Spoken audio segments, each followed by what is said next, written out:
Hey everyone, thanks for tuning in. If you're new here, consider subscribing. It really helps keep these stories coming. And while you're here, let me know in the comments where you're listening from. Now sit back, relax, and let's get into the story. I had been in the Mojave for 5 days when everything shifted from a normal summer road stop to something I still struggle to describe clearly. I parked my van at Desert Creek RV Park because the site had level pads, a potable water spigot every 2 spots, and a view that made late afternoon editing feel less like work.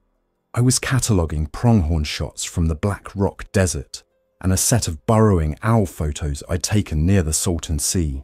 My van, long wheelbase Sprinter with a roof rack, 2 100-watt solar panels, a MaxxAir fan, and a small portable lithium battery system, was set to my usual evening rhythm.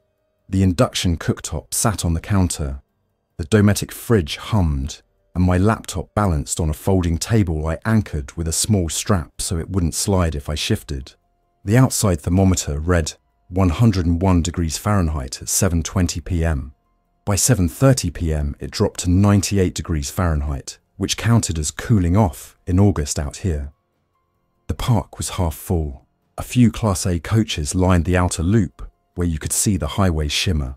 A couple of fifth-wheel rigs with Arizona plates were tucked near the shower house. There was a retired couple in a small teardrop trailer to my left, and 2 spots over, a blue converted school bus with solar panels that looked welded on at different times. The bus belonged to a guy named Derrick who had a National Guard cap on the dash and a habit of doing slow perimeter walks as the sun went down. He nodded when our paths crossed. We traded ice once when my cooler drain plug was slow and he had a spare. The former park manager, Carmen, still lived near the office in a small park model cabin. She was the kind of person who had spare hoses, spare regulators, and a spare of almost anything. And there was a family with a teenage boy named Eli who liked my camera gear and asked reasonable questions about autofocus and tracking birds in flight. I was in Lightroom when an ambulance shot past on the highway. It was moving faster than any ambulance I'd seen out here. No siren, just lights. It headed west. 10 seconds later, a tan military Humvee followed. Also fast, also without a siren. I looked toward the office. 2 people were on the porch, hands shading their eyes like that would help with the glare. I checked my phone to see if there was something on the local news. The LTE indicator was still there. I got a spinning wheel. Then the indicator disappeared, came back, and vanished again. The campground Wi-Fi network, which never worked, blinked off my list entirely. I tried the little weather radio that I keep powered in the cabinet. It scanned and caught a clipped voice on NOAA WX, then static. I opened the van door to more heat and stood on the metal step to feel the air. That was when I heard shouting from the far end of the park, by the communal restrooms. A man went down hard on the sidewalk near the restrooms. I saw him slump like he'd fainted. Another guest, guy in board shorts, ran over and bent to help. It looked normal for half a second. Then the helper yelled in a way that makes your stomach go cold. I couldn't see exactly what was happening, but the voice carried across the gravel like an alarm. People turned. 2 dogs started barking in different directions. Someone yelled for the office to call 911. I saw Carmen step out to the porch with a phone in her hand, then shake her head in frustration. The retired couple in the teardrop backed toward their trailer door without taking their eyes off the walkway. I went back inside my van and locked the doors out of reflex. I remind myself even now that it wasn't courage I was short on, it was information. I keep a first aid kit and trauma kit in a red bag behind the driver's seat. I put it on the floor where I could reach it and sat there with my palm on the bag, waiting for some clarity. A sheriff's cruiser slid into the entrance a minute later, dusting the fence line. A deputy stepped out, hand up, and called out for everyone to get inside their vehicles and stay there. He said, "Lock your doors," twice. He used a tone I've only heard when firefighters are moving people from the shoulder of an active freeway lane. Then he angled his body to the left and said something into his shoulder mic. He moved fast down the center lane toward the restrooms. I lost him behind a row of rigs. A few seconds later, the cruiser's PA barked, "Remain inside," with a clipped digital echo. I sat very still and felt the heat on my forearms. The sudden quiet was heavy. It wasn't really quiet. Generators throbbed, rooftop ACs whined, and the flag near the office thwacked weakly at its halyard. But people had stopped talking. Phones weren't ringing. The TV chatter that normally drifted from a Class A few sites over was gone. I heard a single shout from the back of the park. Then nothing. I moved from the driver's seat to the cargo area so nobody could see my silhouette in the windshield. I opened my laptop and created a new note to keep a timeline. It's a habit from fieldwork trips. Keeping times and bearings and what I see. I typed 7:37 p.m. ambulance westbound, 7:38 p.m. Humvee westbound, 7:40-ish cell service dropping, 7:42 incident near restrooms, 7:44 deputy arrival. I wrote lock doors as if I might forget. At 7:55 p.m, I heard the sound of running feet on gravel. More than one set. Then a crash against a Class C a few slots down. Metal at an angle. A woman's voice repeated, "No, no, no," the way you say it to yourself when something is already happening. I keep a handheld scanner app on my phone for natural disasters, but it was no help with no data. I pulled out a small GMRS handheld radio I keep for road convoys and tuned to the two FRS GMRS channels people use most often. Static. I tried CB channel 19 with the little compact unit I mount with Velcro under the dash when I'm in the desert.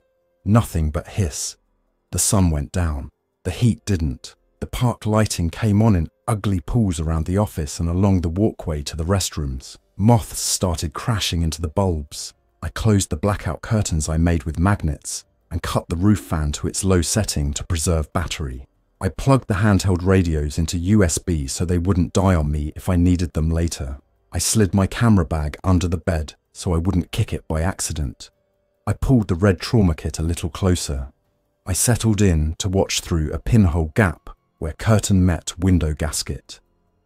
At 8:22 p.m, my van shook lightly as something bumped it near the rear quarter panel. I held my breath and counted 4 seconds. Then another bump, higher up, as if someone brushed it with a shoulder. The shadow slid past. I forced myself to keep still. The retired couple's teardrop door creaked very slowly, then clicked shut. The man in board shorts who had rushed to help earlier limped into view with a towel tied around his leg. He wasn't moving like someone with a sprain, more like he had to tell his body to take each step. He drifted toward the office, then stopped in the middle of the lane and stood there too long. I remember thinking he looked dehydrated. I remember thinking I should get water for whoever needed it. I kept still because the deputy's voice replayed in my head. At 9:10 p.m, the first rig started and tried to leave. It was a Class A that needed room to swing, and the driver didn't have room. He scraped a post. The grinding noise brought movement from places I hadn't realized people stood. Shapes moved in the aisle between rigs, moving faster than the limping man had. The Class A lurched and stalled. The driver tried again. I saw the outline of the captain's chair through his front window. He looked left and right. He put his hands on his head like he couldn't pick a direction. Then the rig went dark. The aisle went busy. I could make out hands slapping at the glass, then sliding down it like people leaving greasy marks. The driver retreated from the window and dropped out of view. I stopped watching for a minute. I took a breath and wrote, 9:10 p.m. Class A attempted departure, swarmed by people on foot. At 9:27 p.m, my GMRS radio crackled with a voice that had that up-close proximity effect. "Hey, anyone still listening?" It was a male voice, casual in a deliberate way. I keyed. "I'm here." "Blue bus, in a loop," he said. "Rachel, right?" "Yes." "You're Derrick." "Yeah, stay in your van, lock it down. If you've got blackout curtains, keep them. They're drawn to light and sound." I asked what they was. He went quiet for 4 or 5 seconds. "Don't go outside," he said. At 9:40 p.m, Carmen's voice came across a handheld on a different channel. Derrick switched to it. and told me to follow. Carmen said a deputy had told her people were not to move vehicles. She said the landline to the office was dead, the satellite TV feed was black, and her NOAA emergency radio was the only thing with any consistent reception. She repeated what she'd heard. Civil disturbances. Remain indoors. She said if people needed water, use what's in your tanks. Don't gather at the spigots. I listened to the calm in her voice and mirrored it by rearranging gear in slow, steady movements. If I felt my hands hurry, I slowed them again. I put on trail shoes, tied them, and rechecked the trauma kit. I moved my camera bag into the driver's footwell because I had trained that the area behind my seat is where my hands go automatically. The first real confirmation that something abnormal was underway arrived with the wind at 10:06 p.m. The breeze brought a smell I can only describe as a mixture of hot metal and stale air from inside parked cars in summer. It wasn't dramatic. It didn't teach me anything specific. It only layered on top of what I already knew. The park was no longer normal. The moon had cleared a small bank of clouds and painted everything in a low contrast silver. I could make out people moving near the shower house. Some moved like people walk on a camping trail. Some moved like they were dragging a leg. Some stood still in the lane, and I had no idea if they were listening or just empty. At 10:25 p.m, Derrick asked for check-ins on the radio. Carmen said she was in the office with the security monitor showing static.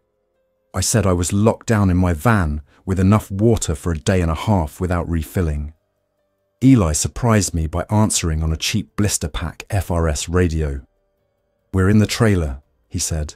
"My folks aren't here. They took the car to get ice from the service station. They said they'd be back in 20 minutes. He paused. "That was before dinner." I glanced at my watch and did the math. 3 hours overdue. Carmen kept her voice steady. "Eli, stay quiet and stay inside. Pull your shades," she said. "Make sure your door's locked. Do you have water?" Eli exhaled into the mic. "We have 2 gallons and a Gatorade." I heard Derrick's voice. "That'll do for now." At 10:42 p.m, I heard a shout that became louder toward the office. I recognized parts of the deputy's voice. I caught, "Back up," then "Stay back," then nothing. 10 seconds later, the office porch light went off. The walkway lights flickered and went out. In the sudden dark, my van felt like a metal box floating in space. I kept still and let my eyes adjust. I felt panic try to climb my chest and made myself look at the timer on my battery monitor instead. It read 85%. The number was soothing because it was precise. By 11:15 p.m, several rigs were burning at the far edge of the park. Not a roaring fire. More like the kind of slow burn you get when upholstery catches and smoulders with black smoke. A tire blew somewhere. The sound popped the way desert does when it likes to make you think it's something worse. I logged each sound, each change in light. I checked my van's position relative to the exit and realized I could turn my wheels to the left and then reverse around the picnic table and be lined up if I had to move. I didn't want to move in chaos. I wrote, "Avoid panic. Movement invites attention," because typing words into a note makes them easier to follow. At 11:33 p.m, Derrick spoke again. He used full sentences like he was back in a briefing. "Okay, listen," he said. "We can't stay here indefinitely. The power is unstable. If those rigs keep burning, the smoke will drop and the air will go bad. We need a place with a perimeter." He paused. "North of here, about 6 miles, there's a solar facility I worked at as a contractor. Perimeter fence, small control building, battery storage. It's not staffed now, but there should still be stored charge if the panels aren't too fouled. We can make it a temporary shelter if we can get there," Carmen said. "The old photovoltaic field by the wash. That's the one," he said. "We move in a convoy. We'll need to outfit the vehicles to keep hands out of the windows. We'll move slow and off the main road to avoid choke points." He let that sit. "We don't move tonight unless we have to, but we prepare tonight."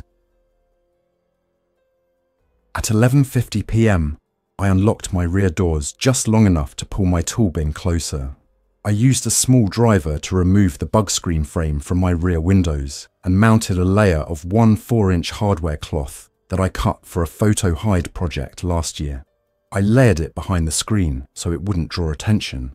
I taped over the edges with gaffer's tape so the rattling wouldn't give me away. I used the same mesh on the front windows, taping it along the doorframe, leaving enough slack for me to move the glass up and down a little. It was not a perfect defense. It was a barrier that would slow someone who didn't know there was metal there. I took the flat aluminum bar I carried to brace tripod legs in the wind and wedged it between the door panel and the console to keep the passenger door from flexing open under pressure. I dug out my small crowbar and a ratchet strap and ran a strap from my grab handle to the headrest post, creating a triangular brace on the driver's side. Then I sat and watched. Just after midnight, the park turned from a place holding its breath to a place that was exhaling badly. The noises changed. The shadows moved with the kind of unpredictability that says, "Don't go that way." The air felt thick, like it does before a thunderstorm, except the sky was clear. Derrick's flashlight blinked twice from under the skoolie's bumper, a signal I realized he'd use again and again, short twin flashes. Red filter on the lens. He came on the radio and asked me to check my van's coolant, belt tension, and spare tire pressure now, while I had a window of relative calm. I did a quick, quiet check. The serpentine belt looked free of cracks. The coolant level in the transparent expansion tank was between the min and max curves. My spare tire pressure read 73 psi instead of the full 80 I like to keep it. I made a note to top it up with the RB compressor I keep under the bed. Derrick said to schedule that for when we were ready to move, to avoid the compressor's noise now. Carmen reported that she had keys to the maintenance shed next to the office. Inside, she said, there were rolls of welded wire mesh, lengths of steel tubing, angle iron, zip ties, and a small inverter welder used for trailer repairs. The lock was one of those brass padlocks with a code built into the shackle. She gave it to Derrick over the radio in short bursts. I wrote the code down, though I doubted I'd need it. Derrick said we'd reinforce 2 vehicles for sure, my van and his bus. If we could get to the shed without drawing attention, we'd also secure a small propane cylinder, tie-down straps, and any extra battery lanterns. At 12:18 a.m., a scream cut across the park and then stopped in a spit of air like someone had run out of breath mid-yell. The silence that followed held a shape. It was the kind of stop that meant the situation at that location was resolved in the worst possible way. I looked away from the gap in my curtain and studied the display on my handheld radio. I read the channel number as if it were a calming mantra. I drank 2 small sips of water and wrote that down too. At 12:30 a.m., Derrick asked if anyone could see the path to the shed. I'm not an expert in moving unseen, but I've spent a lot of time belly down in sand to photograph birds, and I know how to minimize light and noise. My van was positioned with the rear towards the office, in shadow from a dead park light. I told Derrick I could probably make it to the shed if I moved slow and kept low. Carmen said she could open the door if I got there. Derrick said, "Go on my mark." I folded my small multi-tool into my palm and slipped the trauma shears from my kit into my pocket. I put my camera strap over my head without really knowing why, then realized I wanted the strap to keep from dropping the radio. "Mark," Derrick said. I eased the door, let it click quietly, and slipped into the heat. The gravel under my shoes sounded so loud at first that I nearly went back inside. Then I adjusted my foot placement to the edges, where sand had drifted, and that helped. I moved in separate units, from my bumper to the corner of a picnic table, from the table to a power pedestal, from the pedestal to the shadow under a palm. A figure moved 20 yards away, slow, like someone looking for a lost phone. I froze against the pedestal, hands flat on the cool metal, breathing through my nose. The figure moved on. I crossed to the maintenance shed. Carmen stood inside the doorway, just a shoulder and a hand visible. She pulled me in and latched the door. Her face in the weak headlamp beam looked like a map of all the weather she'd worked through. She handed me leather gloves and a roll of hardware cloth. "We use the good stuff for the dog runs sometimes," she whispered. "Won't stop determined force, but it will stop fingers." I asked about the inverter welder. She pointed. We lifted it together and set it by the door. Derrick came in a moment later, moving in a way that made me think of those little training videos where they invent new words for quiet. He wore gloves and carried a toolbox. He nodded to us and got to work cutting mesh panels to size. He used the welder to tack them to a pre-made frame, then showed me the brackets he'd made from angle iron to hook over my van's door seams without drilling. "We're not turning your van into a tank," he said. "We're giving it eyelids." We walked the panels to my van in 3 trips. On the last, I saw a shape by the teardrop trailer next to me. It was the retired husband, standing near the hitch with his hand on the metal, as if he might go for a drive once he remembered where he put his keys. His wife stood in the doorway, mouth open like she was breathing through it. Neither of them moved toward me. They didn't look at me in a way that said they recognized another person. I slid along my van's side and let Derrick hook the mesh onto the window frame. He drove a self-tapping screw through a bracket into a sacrificial piece of aluminum stock I pressed against the inside of the door. An improvised sandwich that could be removed later without obvious holes. Carmen taped the edges with gaffer's tape and zip-tied the mesh to the upper hinge post. "Good enough," Derrick said. "Next vehicle." We did the bus with a mix of welded frames and tied panels. The bus had a steel frame that took screws well. Derrick's hands knew where to brace and where to step. He fabricated a simple grille guard by pinning 2 lengths of steel tubing to the bus's bumper with U-bolts and bracing them with diagonal struts up to the front hood line. It wasn't going to win any awards, but it would push a chain-link gate without folding. By 1:20 a.m. we were back inside our vehicles. Derrick said we'd wait for the next hour, watch movement patterns, and choose our route. He described a line that would avoid the main road entirely, looping around the dry wash to the north, crossing under the power lines, and then moving along a maintenance track toward the solar facility's perimeter fence. He said the ground was firm enough if we kept our speed low and avoided the dune grass. Carmen said she would come with us in the office golf cart if we insisted, but that the cart would die on the first sand patch. She said she'd be more useful as a rear guard in the park to warn anyone who remained not to follow the noise. Derrick said, "We'll come back if it's viable. We're not abandoning anyone. But the safest way to help is to establish a place to bring people." At 1:45 a.m., Eli called again on the radio. "Someone is tapping on our trailer," he said. Carmen told him to stay silent and not respond. The tapping stopped after a while. The radio went quiet again. I pulled the strap tight across my chest and adjusted my seat to a position I could stay in for hours if I had to. I compared my paper map to the GPS on my dash that still had a lock from earlier in the day. The GPS map would work for a while, even without a live signal. I wrote down bearings, 15 degrees toward the wash, then 355 toward the power line, then jog west. I memorized the sequence like a grocery list. At 2:12 a.m., my van's temperature gauge crept 2 hairlines above the normal midpoint while idling. I killed the engine to cool the bay and switched the fan to draw air from the roof. I cracked the side window a ½ inch and felt the hot air move. The smell of hot paint and plastic drifted in. It smelled like a hardware store on a summer day.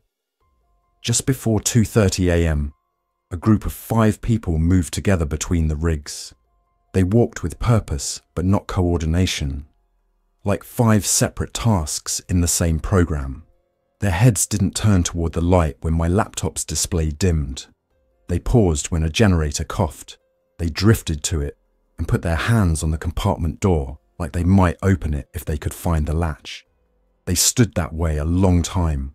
The generator sound wobbled, then smoothed, and their hands slid down. They moved on.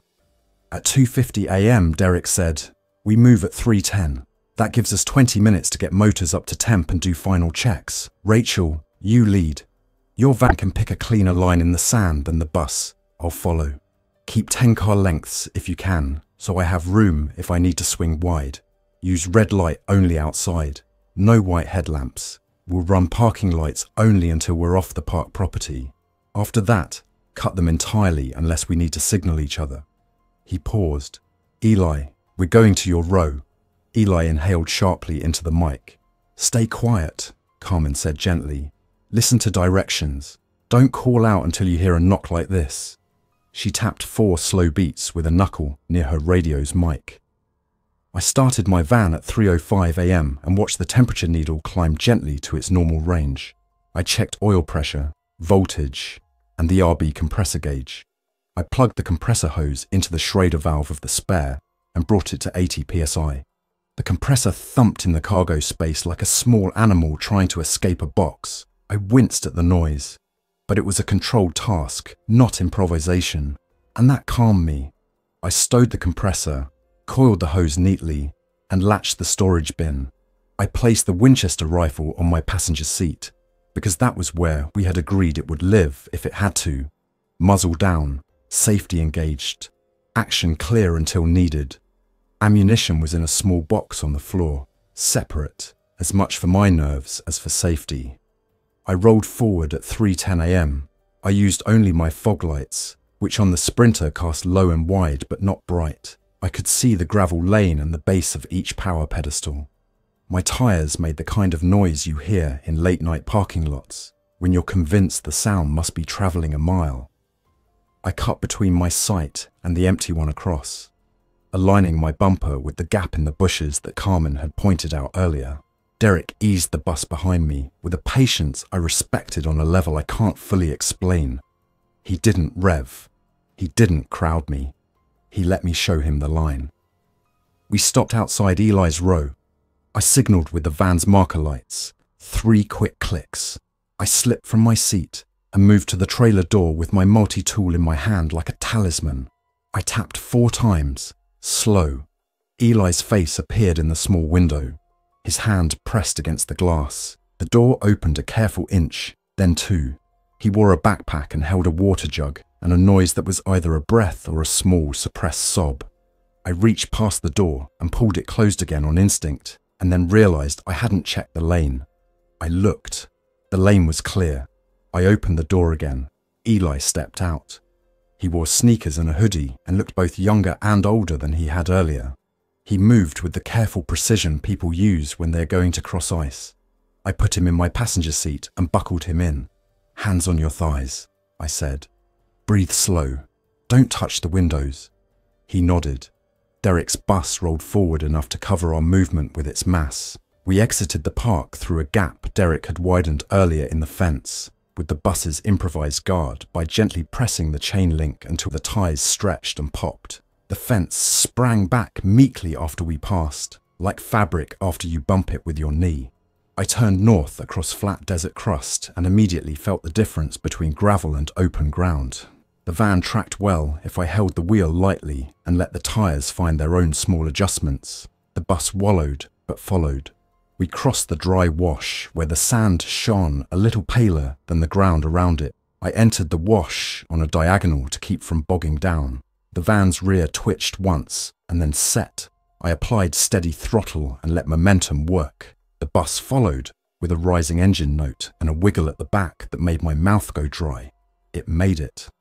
We kept to the base of a small ridge that sheltered us from highway light. I turned off the fogs and let my night vision do its work. My eyes had that grainy quality you get when you stare too long into dimness. I kept the speed between 6 and 10 miles per hour, knowing that any faster would turn brush into sharp surprises. The Mojave at night is a place with edges you don't respect enough until you do. We passed a small water tank with a bullet hole scar someone had patched with a rubber gasket and a plate. We skirted a windmill that creaked like it was dragging a metal finger across its own ribs. I looked away from it to avoid focusing on the sound. At 3:50 a.m, heat built in the van cabin despite the moving air. I cracked my window, another fraction under the mesh. The air that came through tasted dusty with a hint of creosote. Eli had not spoken since he got in. I handed him a warm bottled water and said, "Small sips." He nodded and drank like he was afraid of making noise with his throat. I checked my mirrors. The bus sat back where I wanted it, far enough to react to anything I discovered, close enough that I felt companionable. We saw our first roadblock near an unmarked track, the kind of piled rocks and half-burned timbers people build fast when they want to stop strangers. 3 cars sat nose to nose in a triangle with hoods open. The bodies of the cars absorbed moonlight in a way that felt heavy. We could have gone around on the crust, but the sand looked flowery and the ground sloped toward a drainage. I chose a line straight through the narrowest gap and committed to it so I wouldn't have to make any steering changes with the front wheels turned. The brush screeched against the mesh with a sound that set my teeth on edge. The van slid through. The bus followed, and its welded struts left a small streak of silver on a fender as it kissed one of the obstacles. No one moved near the cars. If anyone watched, they didn't announce themselves. We moved on. At 4:12 a.m., my coolant needle crept just above halfway again. I smelled hot coolant that wasn't mine and saw steam in the mirror coming from the bus's rear corner. "Temp lights on," Derrick said quietly. "We're okay for a minute." I scanned ahead for a slight rise where we might catch a breeze. I saw a low antenna tower with a maintenance road that cut up to it. I took the road and stopped on the upwind side, where we could use the breeze for convective cooling. We popped hoods. Steam drifted from the bus's radiator cap. Derrick didn't open it. He listened. "Van's working," he said. "I think we've got a slow leak in the upper hose. We'll top it and go." We poured 1.5 gallons of water into the overflow after the steam slowed, and the metal cooled enough for a controlled release. The sun was still below the horizon, but the sky had that faint lightning that tells you a clock you can't see is running. From the base of the antenna tower, we had a line of sight back toward the park. I climbed the ladder rungs up 10 feet and looked. The RV park glowed at the edges from small fires that pulsed more like charcoal than like flame. I saw movement along the fence line. I couldn't tell if it was wind catching a tarp or people. The highway beyond was a straight line of occasionally stalled metal. A semi faced the wrong way across both lanes, like someone had tried to turn around and clipped a median. I climbed down, throat dry. Eli asked, unprompted, "Do you think my parents got stuck in that?" He didn't ask if they were safe, because the question would have opened something we couldn't close. "I think they might have stopped somewhere and sheltered," I said. It was true. It was also a guess. He nodded, as if I had given him a task. We rolled at 4:40 a.m. The solar facility came into view by degrees, a rectangle of dark on dark at first, then a line of fence posts that caught a sliver of early light. The facility wasn't the big heliostat field people post photos of. It was a smaller, flat, photovoltaic array with rows of panels at a fixed tilt. The fence ran 8 feet high with 3 strands of barbed wire angled inward. The access gate at the south side was closed with a chain and a standard padlock. There were 2 concrete jersey barriers inside the gate. A small control building sat to the left with a door that looked kicked in sometime in the last month. Derrick had a small bolt cutter in the bus. We used it on the padlock and swung the gate. It stuck in the sand for a second and then scraped open. I threaded the van through first, then Derrick coaxed the bus through with 2 short forward-reverse maneuvers. He stopped just inside the fence and we dragged the gate closed again and dropped the chain so it looked latched from a distance.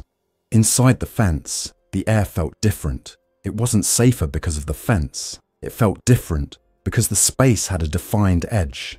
Defined edges give your brain a job it knows how to do. "No lights," Derrick said, as if reading my mind. "We don't light anything until we know what we need to see." The control building door had been pried. The lock plate hung crooked. Inside, metal shelves held what looked like spare inverters and a scatter of boxed fuses. The emergency lighting fixture near the ceiling was dead. The battery pack on it hung open and empty. The interior smelled like dust and sun-baked plastic with a little rodent in the corners. A footprint in a spilled box of bolts said someone had been here after the spill. The footprint was too crisp for old news. We did a slow sweep of the interior with red lights. We checked the bathroom, the small office, and a closet. Nothing moved besides us. I propped a chair under the door handle and ran a length of strap from the handle to a wall bracket. It would not stop anyone who wanted in. It would make noise if anyone tried. I checked the panel array outside. A few rows of panels had been shattered by impacts, maybe hail, maybe rocks. Most panels looked intact but were dusty. The combiner boxes along each row were labelled. The central inverter readouts were dark without the control system powered. Derrick ran his hand along a conduit and shook his head like he was counting in his head. We had two jobs: build a defensible sleeping spot long enough to take turns resting and bring the electrical system into a state where we could run a few lights and maybe a fan. We also had to keep quiet, because anything we did that changed the soundscape might attract attention through the fence. We pulled the bus inside the shadow of the control building to break up its boxy outline. We parked my van nose in against a stack of pallets to keep someone from reaching the hood latch easily. I used the wire mesh we had left to blank small openings in the building's windows. Carmen's voice came across the handheld radio like a neighbor leaning over a fence. She asked for a status. Derrick said we were inside with the gate closed. He said we tried to get the perimeter lights for the fence energized. Carmen exhaled like someone finishing a lap. "One more hour," she said. "You might start getting dawn. Remember what that does to movement." Derrick opened the DC disconnects after making sure nothing we did would backfeed onto an open line that could hurt a line worker somewhere. The grid tie was down, so we were working islanded, whether we liked it or not. The battery bank, lithium iron phosphate, 48-volt nominal, sat in a steel cabinet with a lock that had been snapped in the same style as the front door. Several modules had been pulled.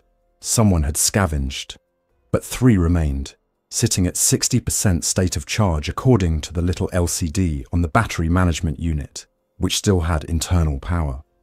"We're lucky," Derrick said, like he didn't quite believe it. He found a way to jumper the remaining modules in parallel through an intact bus bar. He told me to stand clear as he closed a breaker. The building stayed dark for a second that took a full minute to move through. Then a faint green LED lit on the inverter control head. Another lit next to aux. He showed me a small panel that routed low-voltage DC to emergency lines. He pointed to a series of switches labeled perim.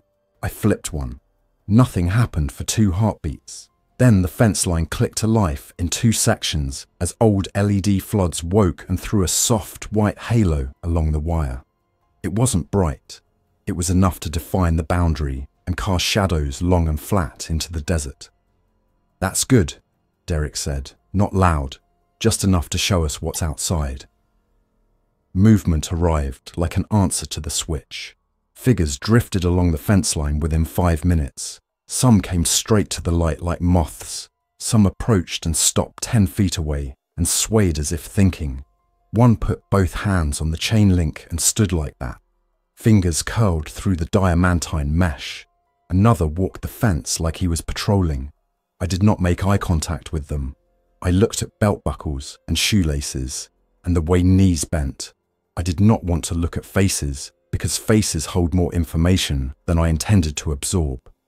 We found evidence of other survivors inside the control building. A whiteboard had a list written with a marker that was drying. Water tools taped 2X batteries gone southwest fence tie snapped. There were empty cans stacked neatly in a corner and a rolled sleeping bag. A printed map of the array had 4 rows circled in red. Next to the circles, someone had written "broken glass not worth it." In the small office, a binder with safety procedures lay open to a page with the header "Islanding Operations, Emergency." I skimmed it and anchored my brain on the idea that someone else had trained for this exact moment in a different context. We rotated guard duty. I took first watch by choice because my body ran on something like adrenaline and focus. I sat behind the small window and watched the fence. I counted breaths and wrote down anything that changed by more than a little. 2 hours passed that way. Eli slept on a shipping blanket in the corner by the door with the backpack under his head. Derrick stretched on the bus's front bench with a radio in his hand and his eyes half open. He slept like people who are used to sleeping in movement. I examined my own hands and found dried dust in the nail beds that looked like ash. I wiped it off with a damp bandana and wrote down that I'd done that, because details are memory later. Around 5:30 a.m., the eastern sky lifted by a shade. Not sunrise. The pre-light that tells you the planet is turning. The desert reacted in small ways. The wind changed by a few degrees. A pair of black-throated sparrows shot from one shrub to another. A coyote moved along the outer perimeter of the fence with a gait that was both efficient and cautious. The figures along the fence remained. The way they shifted was not in response to the coyotes or to the birds. It was to the changing light. The light drew them as if light were a sound. Carmen called with an update. "A few folks left," she said. "A few folks are still here. Most are quiet. I can't get the landline. I can't get any emergency broadcast besides the same loop about staying indoors." She paused. "The deputy's cruiser is still parked by the lane. The door is open. I can't see him." We told her our gate was closed, and the fence had partial lighting. We said we had a minimal power bus energized, and would add more only if necessary. We asked if she had anyone to send. She said she'd speak to 2 people who wanted to leave and see if they had vehicles capable of the off-road segment. She said she'd call back when the sun was up. The first phone I'd seen in hours vibrated with a cached alert at 5:52 a.m. The lock screen read, "Emergency alert, civil emergency in this area until further notice. Avoid travel, shelter in place." It was hours old. It might as well have been from last week. Still, seeing words on a screen that weren't my own notes made some primal part of my brain exhale. I put the phone face down and watched the fence again. At 6:05 a.m., one of the figures at the fence began to climb. He looped his fingers in the mesh and put his sneaker toe in a diamond and pulled. The fence bowed inward with his weight, then sprang him back. He tried again. The top barbed wire was angled inward. He touched it and withdrew. He did not make any sound I could hear. He tried again 3 more times and dropped to the ground and stood still for a long time like a low battery indicator. Eventually, he drifted away. The others remained in place, as if this had nothing to do with them. Derrick woke and took my spot at the window. He shrugged his shoulders once like a man pulling on a backpack. "You should rest," he said. I lay down and listened. I didn't sleep. I moved through the last 6 hours again in my head, each step a slide in a projector. When I tired of that, I pressed my fingers into the small muscles at the base of my skull until they relaxed. I counted breaths again. Behind my closed eyelids, the fence appeared, as crisp as if I were seeing it with my eyes open. At 6:30 a.m., Carmen radioed. "I have 2 vehicles ready to try," she said. "A half-ton pickup and a Jeep with a soft top. The pickup driver is steady. The Jeep driver is nervous, but listening well. I'll guide them to your fence, not through the main gate. There's a service gate on the northwest corner that's less visible from the road." Derrick marked it on our paper map. "Move in 5 minutes," he said. "We'll stand by with the bus if you need help at the wash." He took the Winchester from the van and moved it into the control building, where he sat it near the door, muzzle down, safety engaged, slides visible. He did not touch it again. The 2 vehicles arrived as dots against the lifting light, then as shapes. They were quiet in the way vehicles can be quiet when driven by someone who understands line choice. The pickup crested the wash with a gentle nudge and rolled toward the northwest corner. The Jeep followed. A figure flanked them on foot for a dozen yards, then peeled away and drifted toward the highway again, pulled by some equation of light and memory. I moved to the northwest gate. The service gate lock had been cut weeks ago by someone else and wired back with a coat hanger. We unwound the wire, eased the gate, and then pulled it shut with a rope. Once both vehicles were inside, I rewound the wire. By 7 a.m., we had 8 people inside the fence. We had 3 vehicles now, my van, Derrick's bus, and the pickup. The Jeep's driver opted to strip the battery and some water and abandon it inside the fence for now, in case we needed to cannibalize anything. We did a head count. We set up a schedule. We defined tasks, water management, perimeter watch, electrical monitoring, map update, food inventory, sanitation. We used actual pieces of paper and actual pens because battery was energy and energy was time. The bus's small kitchen worked for coffee and clean water. We made 1 pot and poured it into thermoses without heating the building with too much cooking. We ate nut bars and sliced apples and stared at them like we had never seen either before. At 7:30 a.m., The full disk of the sun hit the top of the panel rows, and light shifted from blue to white. The power system responded with a little ripple of numbers on the inverter head. The battery management screen ticked up 1%.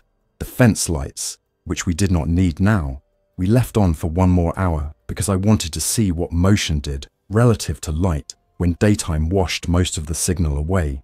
The movement at the fence thinned as the temperature rose. The ones who remained moved slowly to the scant shade the fence provided and stood there as if they believed the sun might move faster if they didn't. It didn't.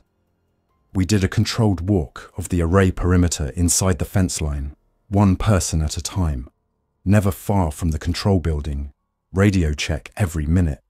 We noted a section where the fence ties had snapped and repaired it with zip ties and a length of coat hanger wire. We found a coil of rusted wire under a panel that made a good handle for pulling the gate if we needed to close it fast. We pulled 1 panel from a shattered string and used it to shade the service door, where the sun otherwise would have baked the metal handle to the point where you'd have to use your shirt to touch it. At 8:15 a.m., I took the van out with the pickup to scout a shorter return line that avoided the wash's deepest part. We didn't go far, just far enough to see if a lateral route existed. It did, an old ranch track almost erased by wind and time, but still firm under the crust. I marked it on the paper map with a yellow pencil. I wrote, "Rutted safe at 8-12 miles per hour watch for old barbed wire." We returned to the gate and closed it behind us in the same deliberate way we did everything else now. The day advanced. The heat pushed higher without apology. We rationed water. We used wet bandanas on necks. We set quiet as a rule because quiet was safety, and yet the practical task gave shape to hours that might otherwise have fallen apart. By 9 a.m., we had a working list for the next 12 hours. Fortify 2 windows with plywood. We would pull from a pallet, collect any shaded water that condensed on the cold side of the battery cabinet with a towel into a bowl, sweep dust from 3 strings of panels closest to the control building to gain a few %, and establish a hand signal set to use at the fence when quiet mattered more than radio chatter. Eli created the hand signal card with little icons. He did it well. He'd been quiet all night, but his face changed when he had a job. Carmen checked in again. She had not left the park, but she had moved to the maintenance shed and had 3 people with her. She'd closed the office door with the same strap trick we had used here. She had water and dry food and batteries. She had a sign ready to hang in the office window when it was safe.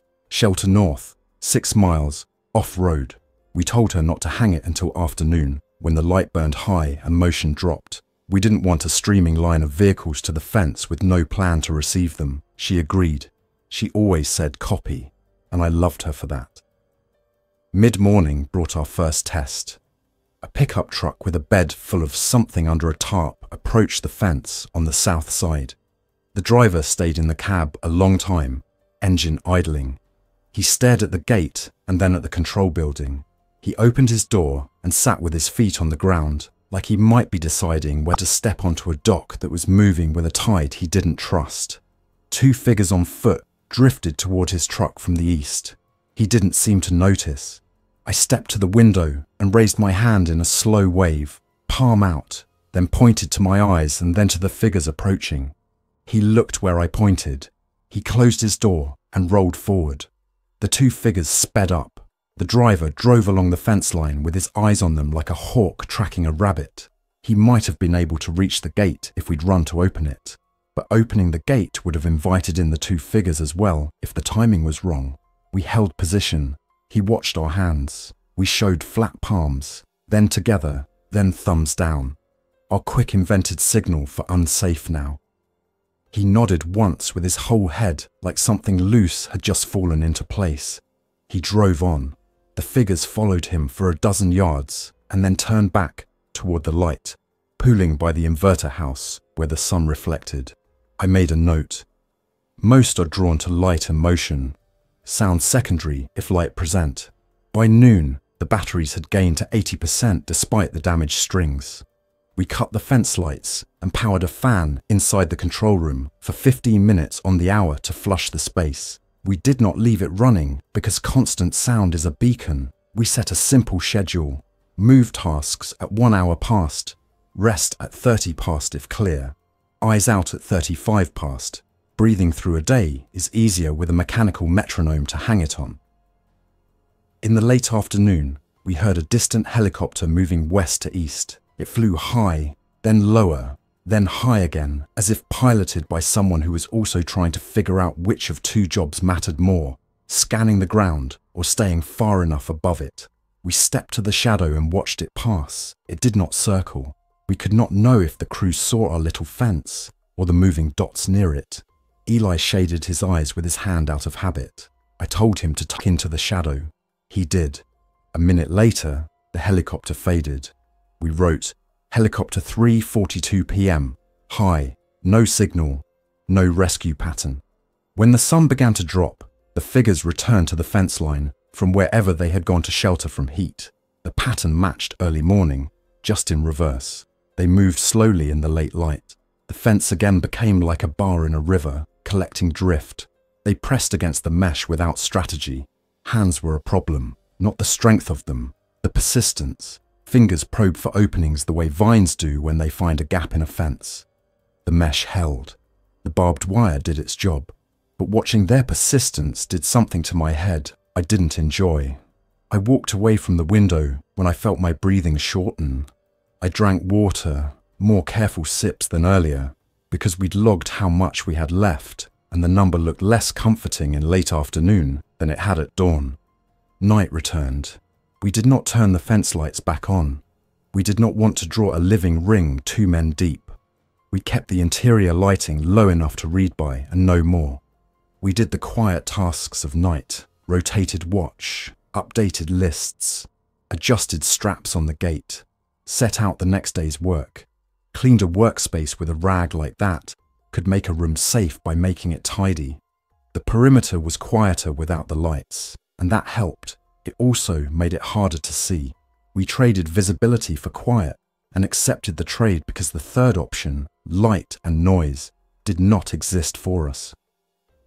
Sometime after midnight, fatigue turned the inside of my head grainy. I had the next watch. I was ready, but that word has a different flavor when your eyelids are heavy. Derrick stood behind me and said, "I've got first 2 hours. You take the second 2. Wake Eli for the last if needed." I started to protest. He shook his head once. "You've been running hot all day. Give it 2 hours." I lay on the bus bench and felt my muscles unwrap one by one. I slept the kind of sleep you get on a deployment or a wildfire. Dense, dark, under a layer of readiness that would yank me upright at one clear sound. It came when a rock clicked against the metal door. I was upright and at the window in a second. It was nothing. A small thing fallen from a perched place with a little temperature shift. I felt my pulse slow from high to moderately high and laughed once without humour. Close to dawn on the second day, as the sky took on that thin shade again, the power grid flickered in a way I didn't know a grid could when you're islanded. The inverter display hiccuped, then stabilised. A deep transformer somewhere hummed a half bar of a song, and then went back to silence. It reminded me that we were small in a system designed with millions of moving parts. That hum made the little hairs on my arms lift because it meant somewhere, for a moment, a line energized and then failed again, like a heart that skipped and caught. I wrote, "Grid flicker 5:58 a.m." because writing it down made it not mystical. We watched the fence again at first light. We watched the highway beyond. We watched the line we'd made in the sand from the park, and the different line the pickup had made when he arrived. I thought about the way lines look on a map versus the way they look on the ground.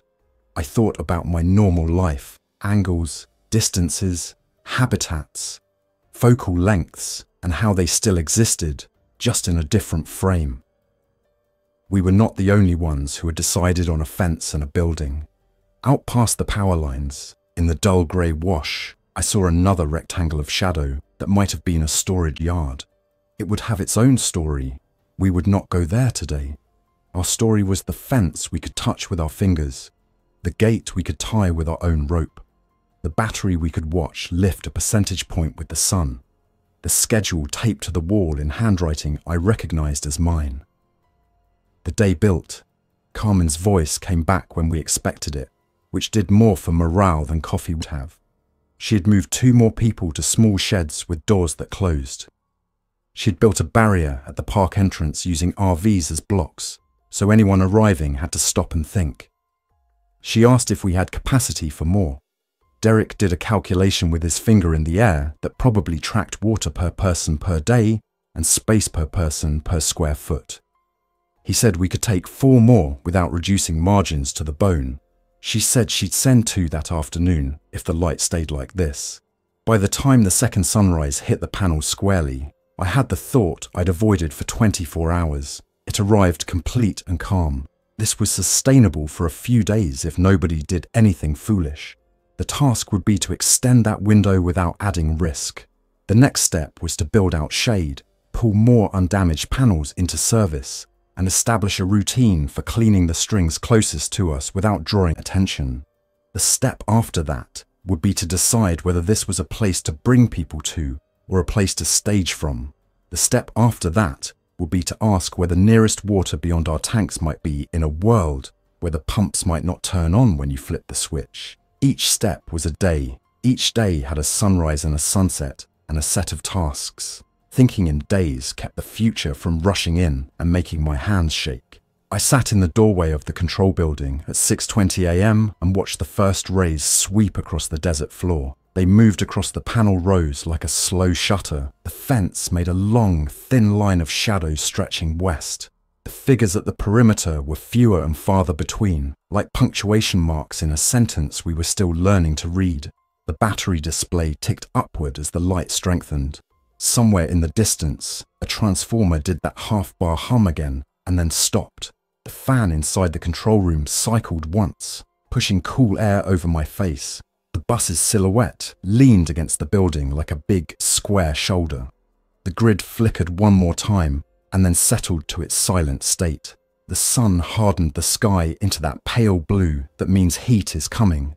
I drank a measured half cup of water and put the cup down. I looked at the notes I'd made on my timeline and saw that they already looked like history. I looked at Eli, who drew a little map of hand signals on an index card. I looked at Derrick, who stood with his hands on his hips and watched the fence, not as a magician waiting for a trick, but as a carpenter considering a wall. I looked at the gate we had wired with a coat hanger and thought of Carmen's sign waiting for the right hour. I did not think about everything beyond the fence. I thought about the next job on the list, adjusting the angle on one of the panels so the cracked frame wouldn't flex in the afternoon wind. I thought about doing it safely. I thought about breakfast. I thought about the fact that the sun would do what it always did: rise, heat, fall, cool. There was something durable about that. It didn't fix any of our problems, but it gave them a rhythm. I stood and picked up a wrench. Outside the cracked window, the desert brightened a shade, then another, like someone turning a dimmer slowly. Inside, the little green LED on the inverter held steady. We had a fence, a building, a plan for the next 6 hours, and the light to work by. That would have to be enough. Thanks for listening. If you enjoyed this story, don't forget to like and subscribe. Your support keeps these creepypastas coming. Until next time, stay alert, stay safe, and never ignore the feeling that something is watching.